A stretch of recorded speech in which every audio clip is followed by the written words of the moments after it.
की शहादत को। एक जुलूस नहीं निकला यार, एक जगह पे हमने सड़क ब्लॉक नहीं की और हम कहते हैं कि यूनाइटेड नेशन उसकी तहकीकात करे। और पाकिस्तान में तहकीकात करो किसने एफआईआर दर्ज कराई, हमें सबको पता है कि वो कौन है। आपको नहीं पता, आपको नहीं पता।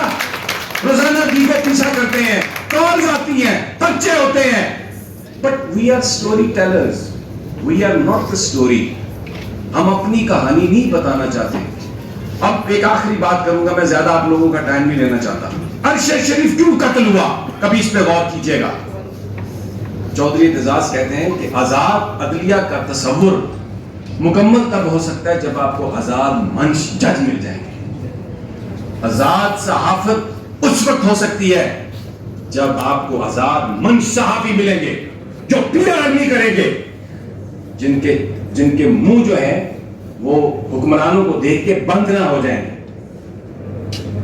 ये अरशद शरीफ इस मुल्क पर जो एक कब्जा है, जो एक तसल्लुत है, जो नजर नहीं आते लेकिन हर चीज को कंट्रोल करना चाहते हैं और फिर ये कहते हैं कि हमारा नाम भी ना लो, वो उसके खिलाफ खड़ा हुआ।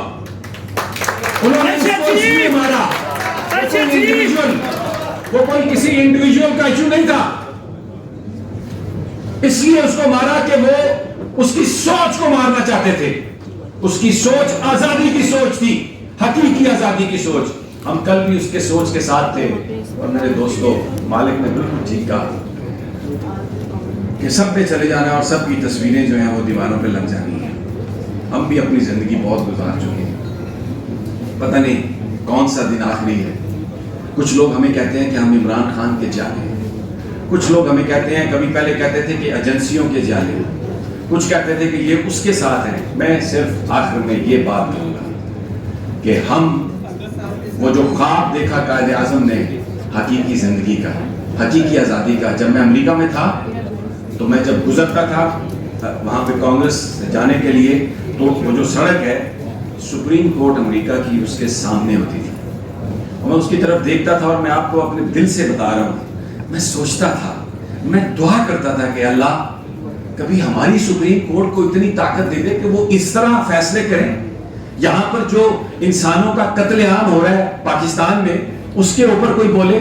लेकिन अब मैं सोचता हूं जो अपनी इज्जत की हिफाजत नहीं कर सकते, जिनको दिन रात गालियां पड़ती हैं, वो मुझे और आपको क्या इज्जत देते, वो मेरे और आपकी क्या प्रोटेक्शन कर सकते हैं? कौन प्रोटेक्शन कर सकता है? आप और मैं।